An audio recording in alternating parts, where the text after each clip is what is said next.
Hi, everyone. I'm Todd.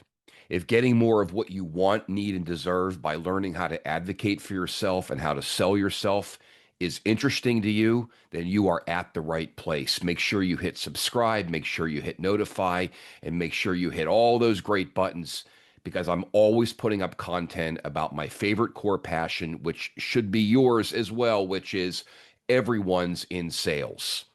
So I want to riff for a moment, really on something I've talked about a whole bunch of times, and I'm just going to come back to it. The number one most asked business question on the planet is, drum roll, please. All right, I'm never a musician.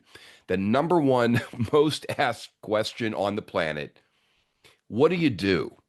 And here's what happens. Most people answer that question in a very perfunctory and generic way. They answer it with, well, I'm a so and so with so many years of experience. I work at so and so. And then you wonder why you're getting this blank, empty stare from the person you're talking to. It's because there's nothing there that grabs their attention. You've done nothing to stoke their curiosity and, frankly, see you as different. And that's the key. All right. So the human attention span, and I think I said this in some other videos as well, the human attention span is 7 to 10 seconds. That's literally how long you have to grab somebody's attention before the door or the window closes. I ask people in my workshops and my keynotes all the time, well, how long do you think the human attention span is? And I'm amazed at the answers I get. 20 minutes, 30 minutes. I mean, I don't know, maybe in 1850 or something, sure, before the proliferation of all, this stuff. And let's face it, we're all hyper connected and our attention spans are for crap. So, to sell yourself, you've got to grab attention. And frankly, in a world where we are inundated with buzzwords and marketing jargon and stuff that just sounds the same, you gotta say something different. So here's what I'm going to recommend.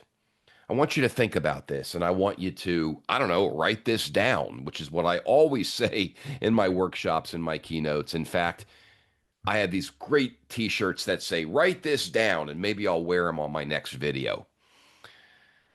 When somebody says to you, what do you do? I want you to think about it in these terms. Instead of answering the question with stuff that is meaningless to me, or maybe to the person you're talking to, or makes you sound like everybody else, focus on, ready? Focus on outcomes of what you do. Here's an example. So let's just say that I'm at a networking meeting or I'm having lunch with somebody or I bump into somebody at the airport, which happens to me all the time because I fly a ton. I do, work all around the place and I'm on planes all the time.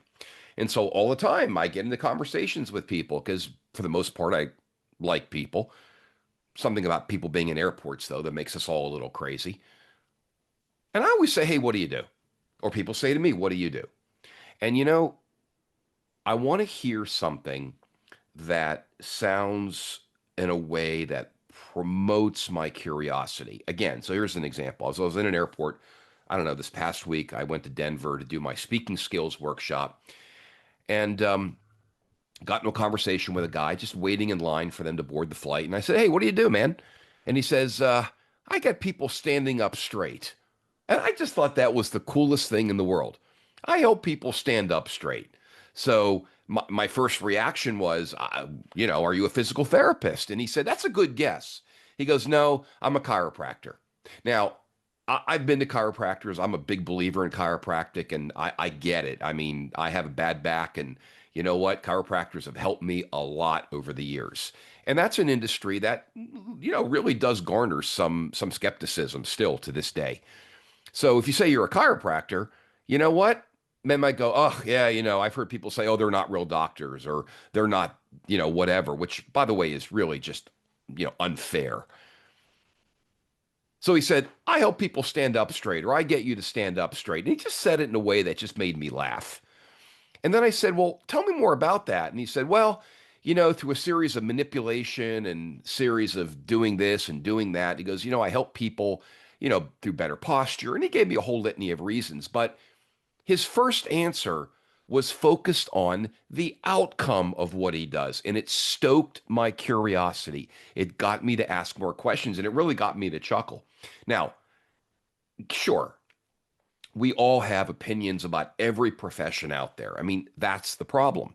When someone says, I'm so and so, and you give your title, you've already played into what their stereotype is of that profession. Accountants, chiropractors, doctors, surgeons, salespeople, speakers, whatever it might be. And the minute you don't talk about outcomes is the minute you lose somebody's attention. So a bunch of years ago, I went through a IRS audit, and you know what? It was a little scary, and my books were clean, and I'm happy to say I passed the audit with flying colors. And when I hired the auditor to do the work, what was so good about her and the way she dealt with me was she didn't give me all the bits and bytes and details of how we were going to do the audit, right? I was told just she said just focus on the outcome. This is what I need. Let me do what I do, and then we're going to focus on the outcome, which is to produce a clean audit, a clean result. And you know what? That made my anxiety drop about 10,000%. You see, what she did right, she sold herself, advocated for herself, set herself apart. She differentiated herself by focusing on me and the outcome that she knew I was hoping for. You know, when you talk about what you do in an effort to sell yourself, not only do you have to focus on the outcome, you have to understand your audience as well. Not everybody wants to know, as they say, how the sausage is made. They just want to understand what we can look forward to, sort of what's down the road. I don't need to know all the details. Now, some people want all the details, and I get it, but you'll get into that as you get further into the conversation. So the people who sell themselves, advocate for themselves, get what they want internally and externally, and frankly, make more money, get the promotions, and get advanced, are those who understand that when you're selling yourself, you're focusing on the outcome of the product, service, or whatever it is I'm buying.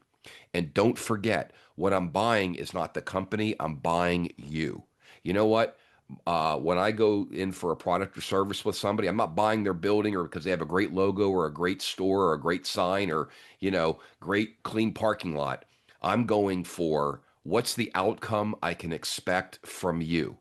And by the way, when you focus on outcomes, you create better conversation because of the curiosity that you're stoking, not zeroing in on price or details or bits and bytes and bolts that just cause more questions and more anxiety. If you want to sell something, don't make your prospects or your customers anxious about doing business with you. Sometimes too much detail is too much. So, what's the outcome?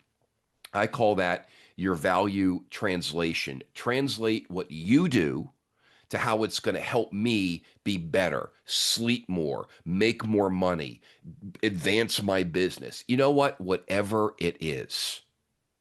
So here's the headline. If you want to sell more, which means sell yourself, because guess what? That's the only way we're getting ahead. If we're waiting for somebody else to do the heavy lifting, it's not going to happen. Trust me on this point. You got to get into the game and you got to fight for what you want and you have to sell yourself and get past the stigma of sales. And by selling yourself, you set yourself apart, you differentiate, you sound different by focusing on the outcomes that I can look forward to, not necessarily the generic nuts and bolts and titles and stuff that, you know what, just don't resonate. You'll get into that. So, how do you translate value of what you do and get more of what you want, need, and deserve? Focus on the person, not on yourself. Avoid generics. Talk about the outcomes. Change the conversation from it's about me to it's about you. Answer a question with a question. So let me go back to the example of the chiropractor that I met in the airport. Hey, what do you do? And remember what I said? He said was, I help people stand up straight, which I thought was great. I mean, that made me curious. That made me want to say, hey, tell me more. He could have also said, paused. He could have said, "Hey, have you ever had back pain?" In which case the answer would be yeah. He said, "My goal is to help relieve back pain." And I might have said, "Hey, you're a surgeon." I probably would have guessed he's a chiropractor. But here's what it does: it got me speaking, it stoked my curiosity. Your value proposition, which we're now calling your value translation, is building that bridge between what you do and how it's going to help me do what I need to do. And when you can effectively build that bridge, you now are a phenomenal salesperson. Don't bet against me on this point. I'm Todd. If you want to get more of what you want, need, and deserve by learning to sell yourself, subscribe to my channel, check out the videos, because you know what? Everyone's in sales, and everybody has to be their own best advocate.